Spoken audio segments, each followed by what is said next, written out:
وہ شہر کے جسے لوگ امن کا گھر کہتے تھے، جہاں خانہ کعبہ کے سبب پورے عرب میں عزت اور تحفظ کی فضا قائم تھی، اسی مکہ میں کمزور مسلمانوں کو دن دہاڑے ظلم و ستم کا نشانہ بنایا جا رہا تھا۔ وہ وادی کے جس پر قریش فخر کرتے کہ ہم اللہ کے گھر کے وارث ہیں، انہی قریش کے ہاتھوں حضرت بلال رضی اللہ تعالیٰ عنہ کو تپتی ریت پر لٹایا گیا۔ حضرت یاسر رضی اللہ تعالیٰ عنہ، حضرت سمیہ رضی اللہ تعالیٰ عنہ کو طرح طرح کے ظلم سہنا پڑے، یہاں تک کہ ایک دن ابو جہل نے سمیہ رضی اللہ تعالیٰ عنہ کو برچھی مار کر شہید کر دیا اور وہ اسلام کی پہلی شہیدہ قرار پائیں۔ مکہ کی گلیاں گواہ تھیں کہ صرف یہ کہہ دینا کہ اللہ ایک ہے انسان کے لیے عذاب کا فیصلہ بن جاتا۔ ایسے حالات میں 13 برس تک رسول اللہ صلی اللہ علیہ وسلم نے صبر اور استقامت کے ساتھ دین کا پیغام پہنچایا۔ ظلم اس قدر بڑھ گیا کہ زیادہ تر مسلمان نبی کریم صلی اللہ علیہ وسلم کے حکم سے مدینہ کی طرف ہجرت کر گئے اور مکہ میں صرف چند صحابہ باقی رہ گئے، وہ جو کہ ہر سختی میں آپ صلی اللہ علیہ وسلم کا ساتھ دینے کے لیے تیار تھے۔ اسی دوران یثرب یعنی مدینہ سے آئے ہوئے 70 سے زائد افراد نے مینا کے قریب نبی کریم صلی اللہ علیہ وسلم کے ہاتھ پر بیعت کی اور اپنے شہر آنے کی دعوت دی۔ یہ بیعت کہ جسے تاریخ بیعت عقبہ ثانیہ کہتی ہے، اسلام کے لیے محض ایک پناہ نہیں تھی بلکہ ایک نئے مرکز کی بنیاد رکھنے والی پیشکش تھی۔ مدینہ کے لوگوں کی بیعت کے بعد مکہ کی فضائیں بدلنے لگیں۔ اب مسلمانوں کے لیے ایک نیا مرکز تیار ہو رہا تھا۔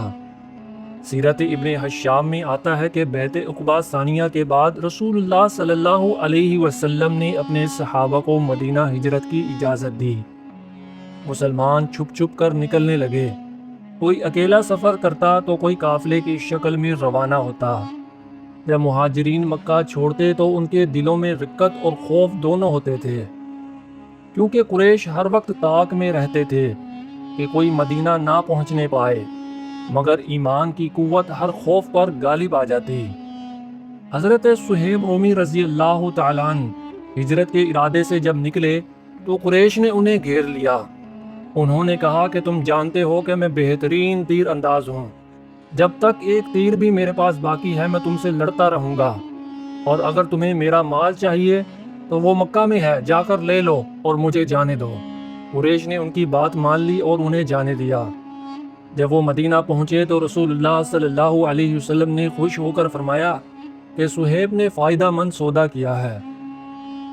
دوستو، اسی طرح حضرت عمر رضی اللہ تعالیٰ عنہ کا انداز تو بالکل ہی نرالا تھا۔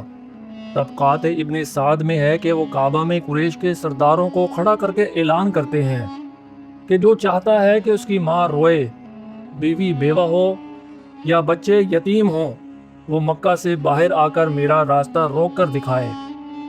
اس وقت کوئی بھی آگے بڑھنے کی ہمت نہ کر سکا اور ادھر مکہ خالی ہو رہا تھا۔ ایک ایک کر کے مسلمان ہجرت کر گئے۔ قریش دیکھتے رہے کہ ان کے ہاتھ سے وہ لوگ نکل رہے ہیں کہ جنہیں وہ برسوں سے دبائے بیٹھے تھے۔ مکہ کے سرداروں کی نیندیں اڑ گئیں۔ اب ان کے دلوں میں خوف نے جگہ بنا لی، اگر یہ سب مدینہ میں جمع ہو گئے تو کیا ہوگا، اور اگر محمد صلی اللہ علیہ وسلم بھی مدینہ پہنچ گئے تو اسلام ایک محفوظ پناہ گاہ پالے گا اور پھر اسے روکنا ناممکن ہو جائے گا۔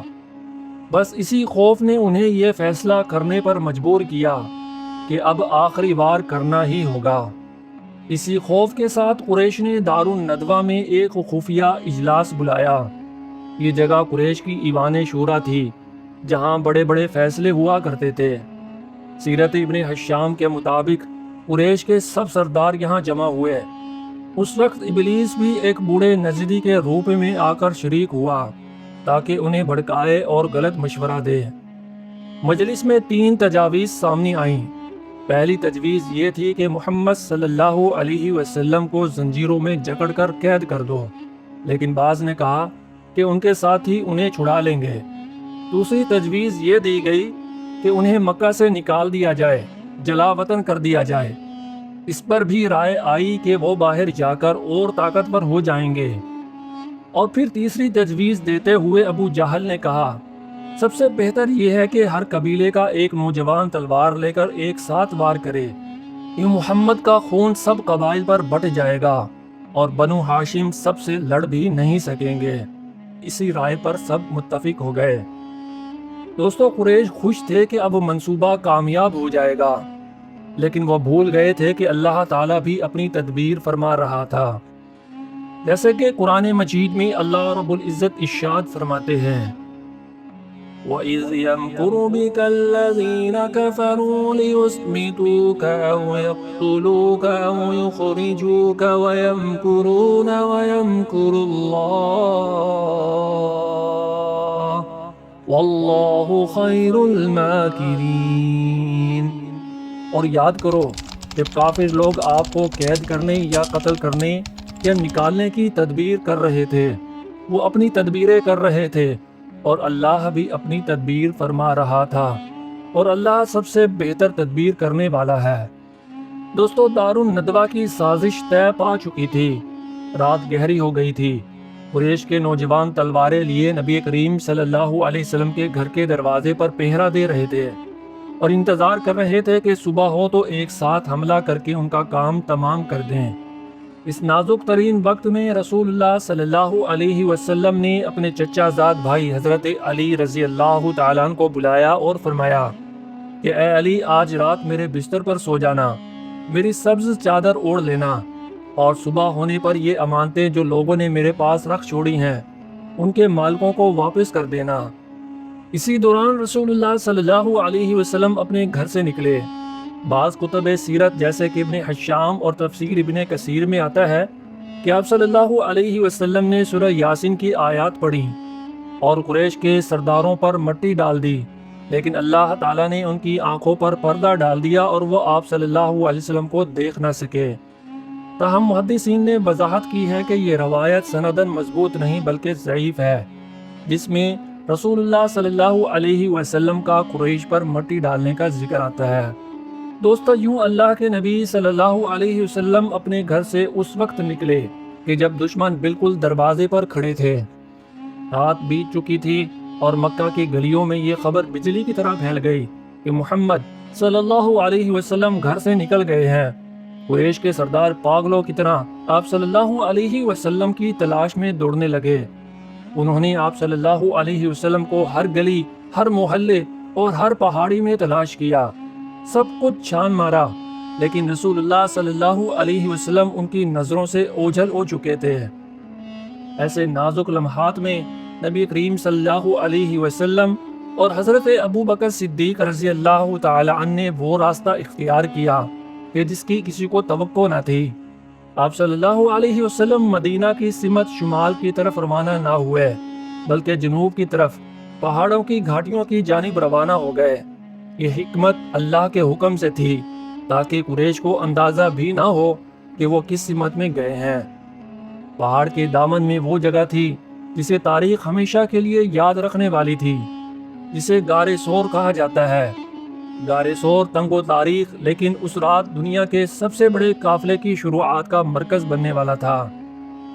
دوستو ابن حشام میں ہے کہ جب نبی کریم صلی اللہ علیہ وسلم غار میں داخل ہونے لگے تو حضرت ابو بکر صدیق رضی اللہ تعالیٰ نے عرض کیا کہ اللہ کے رسول صلی اللہ علیہ وسلم پہلے میں اندر جا کر دیکھ لوں کہیں کوئی نقصان دہ چیز نہ ہو۔ پھر انہوں نے اپنے کپڑے پھاڑ کر سوراخوں کو بند کیا اور خود غار کی زمین پر لیٹ گئے تاکہ نبی صلی اللہ علیہ وسلم آرام فرما سکیں۔ ادھر قریش کے تعاقب کرنے والے بالکل قریب پہنچ گئے۔ حضرت ابوبکر صدیق رضی اللہ تعالیٰ عنہ کے دل میں گھبراہٹ تھی، مگر اپنی جان کے لیے نہیں۔ وہ ڈرتے تھے کہ کہیں دشمن نبی صلی اللہ علیہ وسلم تک نہ پہنچ جائیں۔ صحیح بخاری میں آتا ہے کہ حضرت ابوبکر صدیق رضی اللہ تعالیٰ عنہ گھبرا کر کہنے لگے یا رسول اللہ صلی اللہ علیہ وسلم اگر ان میں سے کوئی نیچے جھانک کر دیکھ لے تو ہمیں دیکھ لے گا۔ آپ صلی اللہ علیہ وسلم نے جواب دیا کہ اے ابوبکر رضی اللہ تعالیٰ عنہ، دو آدمیوں کے بارے میں تمہارا کیا خیال ہے کہ جن کا تیسرا اللہ ہے؟ دوستو لیکن کہانی یہاں ختم نہیں ہوئی بلکہ اصل امتحان تو غار کے اندر شروع ہوا۔ نبی کریم صلی اللہ علیہ وسلم اور حضرت ابو بکر صدیق رضی اللہ تعالیٰ نے وہاں 3 دن قیام فرمایا۔ ابن حشام کے مطابق ان دنوں میں 3 افراد مسلسل آپ صلی اللہ علیہ وسلم کی خدمت میں لگے رہے۔ حضرت اسماء بنت ابی بکر رضی اللہ تعالیٰ عنہ کھانے پینے کا سامان لے کر آتیں، رات کی تاریکی میں خاموشی سے پہاڑ پر چڑھ جاتیں اور سامان پہنچا کر واپس لوٹ جاتیں۔ حضرت عبداللہ بن ابی بکر رضی اللہ تعالیٰ عنہ دن بھر مکہ میں گھومتے رہتے، لوگوں کی باتیں اور قریش کی سازشیں سنتے، اور رات کو غار میں آ کر وہ خبریں نبی صلی اللہ علیہ وسلم تک پہنچا دیتے۔ حضرت عامر بن فہیرہ رضی اللہ تعالیٰ عنہ جو کہ حضرت ابو بکر صدیق رضی اللہ تعالیٰ عنہ کے غلام تھے، شام کے وقت بکریاں غار کے قریب چراتے تھے۔ وہ بکریوں کا دودھ دو کر رسول اللہ صلی اللہ علیہ وسلم اور حضرت ابو بکر صدیق رضی اللہ تعالیٰ عنہ کو پلاتے۔ وہ اتنی احتیاط کرتے کہ بکریوں کے قدم ان کے اپنے قدموں کے نشانات مٹا دیتے تھے۔ دوستو، ان 3 دنوں میں باہر دشمن تلواریں لیے مکہ کے اطراف میں چھان بین کر رہا تھا، اور اندر ایک نبی صلی اللہ علیہ وسلم اپنی امت کے مستقبل کے لیے دعا گو تھے۔ غار کے اندر صبر، خدمت اور قربانی کی یہ تصویر بنی رہی۔ 3 دن گزر گئے، لیکن باہر کا سفر ابھی باقی تھا، وہ سفر کہ جس نے تاریخ کا رخ ہمیشہ کے لیے بدل دینا تھا۔ 3 دن غار ثور میں قیام کے بعد سفر کا وقت آن پہنچا۔ قریش ابھی تک تلاش میں سرگرداں تھے، اسی لیے روانگی نہایت حکمت کے ساتھ ہوئی۔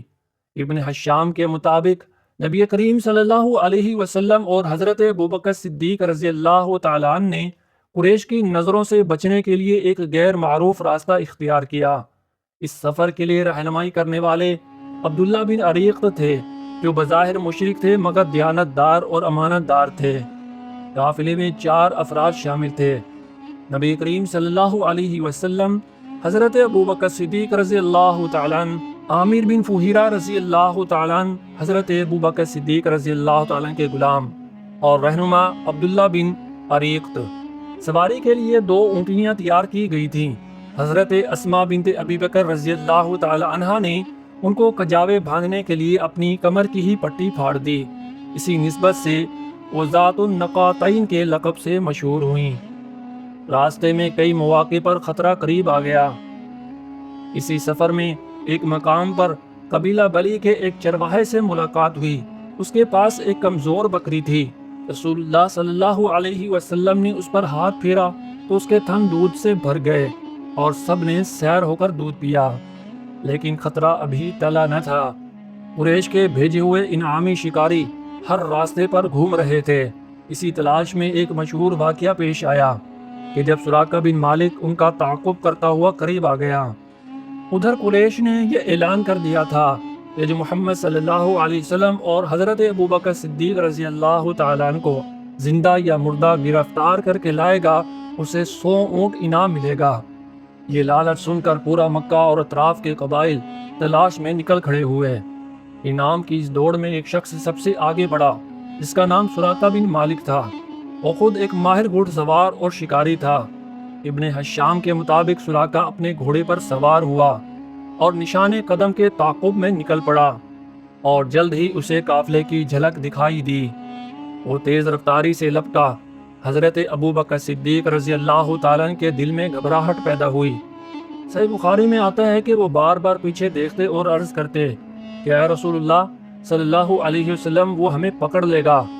آپ صلی اللہ علیہ وسلم بڑے اطمینان سے فرماتے کہ لا تحزن ان اللہ معنا، غم نہ کر، اللہ ہمارے ساتھ ہے۔ سراقہ قریب پہنچ جاتا ہے، لیکن اچانک اس کا گھوڑا رک گیا اور زمین میں دھنسنے لگا۔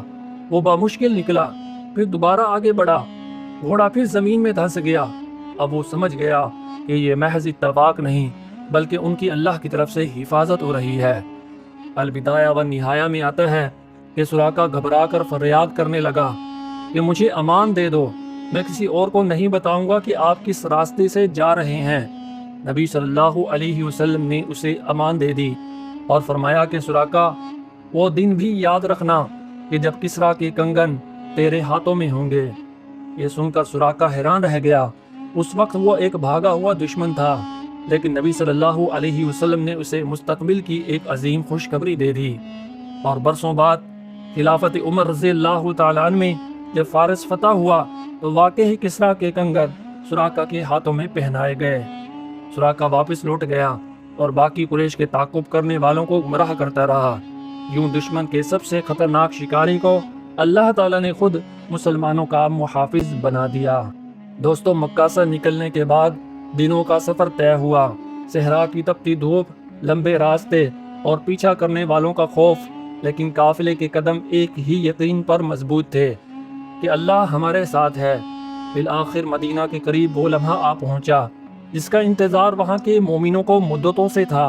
ابن حشام میں آتا ہے کہ اہل مدینہ روزانہ شہر سے باہر نکلتے اور بے چینی سے دیکھتے کہ کب رسول اللہ صلی اللہ علیہ وسلم ان کے ہاں تشریف لاتے ہیں، اور جب سورج ڈوبنے لگتا تو وہ مایوس ہو کر واپس پلٹ جاتے۔ پھر ایک دن ایک یہودی نے سب سے پہلے قافلہ دیکھ لیا اور زور سے پکارا، اے بنی قیلہ، یہ ہے تمہارا نصیب اور تمہاری امید کہ جس کا انتظار تمہیں تھا۔ مدینہ کی گلیاں نعرے تکبیر سے گونج اٹھیں۔ انصار نے نبی کریم صلی اللہ علیہ وسلم کا استقبال کبھی نہ دیکھی گئی خوشی سے کیا۔ مرد، عورتیں، بچے سب گھروں کی چھتوں پر چڑھ گئے۔ بچے ترانے پڑھتے۔ صحیح بخاری میں آتا ہے کہ نبی صلی اللہ علیہ وسلم سب سے پہلے قباء پہنچے اور وہاں چند دن قیام کیا۔ اسی دوران اسلام کی سب سے پہلی مسجد قباء کی بنیاد رکھی گئی۔ اس کے بعد آپ صلی اللہ علیہ وسلم مدینہ کی طرف روانہ ہوئے۔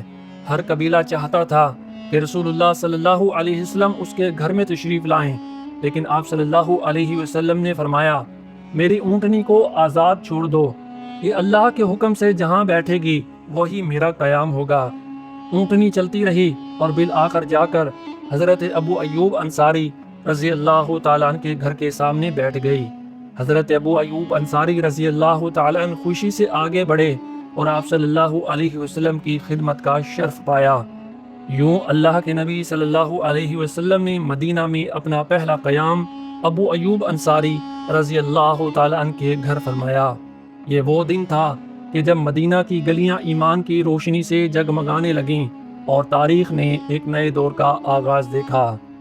یوں مکہ کی اندھیری رات سے شروع ہونے والا یہ سفر مدینہ کی روشن صبح پر ختم ہوا۔ وہ شہر جو ظلم اور تکلیف کے بعد امید کا مرکز بنا، اور جہاں رسول اللہ صلی اللہ علیہ وسلم نے پہلی اسلامی ریاست کی بنیاد رکھی۔ یہ ہجرت صرف ایک سفر نہ تھا، بلکہ ایمان، قربانی اور اللہ پر یقین کی سب سے بڑی مثال تھی۔ اور آج صدیوں بعد بھی یہ سوال باقی ہے کہ اگر ہم اسی قربانی اور یقین کے ساتھ کھڑے ہوں تو کیا ہماری زندگی بھی بدل نہ جائے گی؟ کومنٹ میں اپنی قیمتی رائے کا اظہار ضرور فرمائیں۔ اور اب آپ بتائیے کہ اگلی ویڈیو کس موضوع پر دیکھنا پسند فرمائیں گے؟ یہ چند موضوعات آپ کے سامنے ہیں۔ نمبر 1، نبی کریم صلی اللہ علیہ وسلم کی پہلی جمعہ کی نماز اور اس کے تاریخی مناظر۔ نمبر 2، مواقعات مدینہ، جب انصار اور مہاجرین آپس میں بھائی بھائی بن گئے۔ نمبر 3، غزوہ احد کی تیاری، ایمان کے امتحان کا اگلا پڑاؤ۔ یا پھر کوئی اور موضوع جسے آپ دیکھنا پسند کرتے ہیں؟ کمنٹ میں اپنی پسند کا موضوع لکھیں۔ جس موضوع پر سب سے زیادہ کمنٹس آئیں گے اگلی ویڈیو بامقصد کہانیاں پر اسی موضوع پر اپلوڈ کی جائے گی انشاءاللہ۔ اگر یہ ویڈیو آپ کو پسند آئی ہے تو اسے لائک ضرور کریں، اپنے دوستوں کے ساتھ شیئر کریں، اور ہمارے چینل بامقصد کہانیاں کو سبسکرائب کر کے بیل کے بٹن کو ضرور آن کریں تاکہ ہمارے ساتھ سیرت کی یہ بامقصد کہانیاں آپ تک مسلسل اور سب سے پہلے پہنچتی رہیں۔